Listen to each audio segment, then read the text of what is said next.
All right, guys, the week is officially behind us. Let's kick off the fantasy flyby with the Cover 2 League. And first of all, this is officially the playoff push in the fantasy football We're there. league. What, 3 weeks left? 4 weeks left? 3 weeks left? 2, I think. Yeah. Only 2 more weeks Wow. until playoff games are upon us. So, and for some of us, these next 2 games are really make or break. So, gotta get going. Let's go. Let's do it. All right. So holding down first place, still Mac Diddy, 8-3. Mac Diddy remains in first place after taking L last week.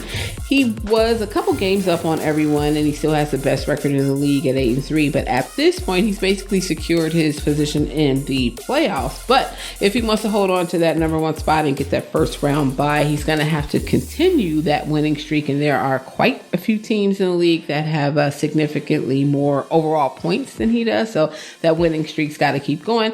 Keep that in mind. Moving up into second place, at least, by easily knocking off a team that shall forever be known as the fantasy football quitter team, Spicy Curry.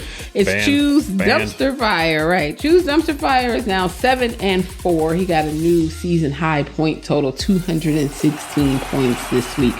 Every single player in his lineup, that's a big number, exceeded their projection. Every single player, everyone, even the kicker, double digits. Incredible week for him. Hats off to you, Weatherman Chu.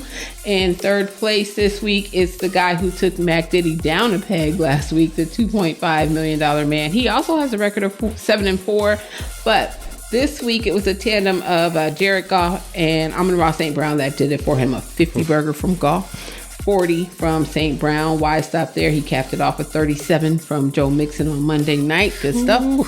Bringing up the rear in Cover 2. Last place. No longer Team GOAT. It is someone who actually deserves to be there now. Spicy Curry in the very, very bottom. So Spicy Curry has had 5 games where he failed to break 100. It was just a matter of time before he landed in he's like a bye week. So yeah, get a freebie. Exactly. But, you know, that shakes out kind of weird for some of the other teams who don't get to play him twice. So we'll see. But moving on to our flagship league, Air It Out, okay, with an ironclad Kung Fu grip on the first place spot and the highest overall point total for now, that is All the Smoke. I hate to say I told you so, Joe, but it is something about the newcomers. About the newcomers in this league. All the Smoke lit up LC's Classic 73 team with Puka Nakua 27, Joe Mixon 37, David Montgomery 24, and that Denver D for 25. This is another one whose win streak has to continue if he wants to get that first round bye that he's after. So there are other teams, 2 other teams that are 7-4 as well. One of them, Florida Faye, moved into second place this week. He got the dub last week and the week's highest point total this week with 176. It was the rookie on the rise in Denver, Bo Nix, that did it for him, leading his team with 39 points. 4 touchdowns will help. That every time. Then Jamar Chase with 26. And if you can believe it, his kicker put up 24 points this week. That's got to be some kind of record. He must have had the Pittsburgh Steelers kicker, yeah. He had the Steelers. 5 field goals, 2 over 50 yards, yeah. Right. So, and our final 7-4 team making his debut in the top 3 this season is that Grizzly.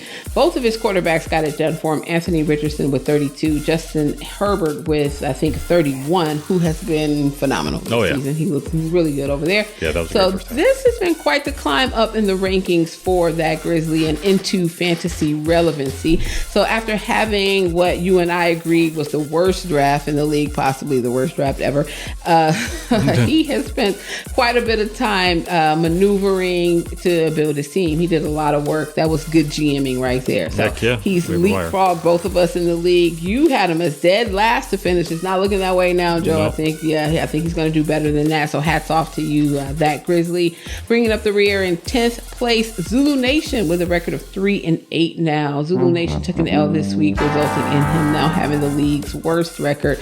Playoffs pretty much out of reach and in the rear view for you. So start working on next year's strategy. Yeah. So, and before I wrap up this week's recap and put a bow on it, a small little PSA. So last season when I used to do the recap, I used to go over every single team, and some of you who listened faithfully gave some constructive criticism and let me know that the recap was too long. So adjustments were made. And now the recap is only the teams who find themselves in first, second, third, or that unlucky team who is last. Yep. So if you find yourself in one of those positions, first, second, third, or last, over and over again, you might get to hear your name a lot. Yep. If you do not, you won't hear it as much. So I will mention one game because I tracked a little bit. My game was over pretty much by Monday. I needed 50 points for my defense. But I got 30, but I didn't get 50. it was close. I was sweating. Yeah. Yes. Well, I'll give it that Grizzly and Chris's team. Yes. They took it down to less than a point to finish. I know. Less than 150. Chris's team took it to, I think, less than half a point. Yeah. Crazy. That's a disappointing. 2.5 yards. So in a comeback from behind too, because he had Joe Burrow, and he got from the points he needed on Sunday night. Yeah. That was crazy. So insane. Super close. Okay. But that will do it for this week's recap. 2 more weeks till the playoffs. Oh boy, here we go.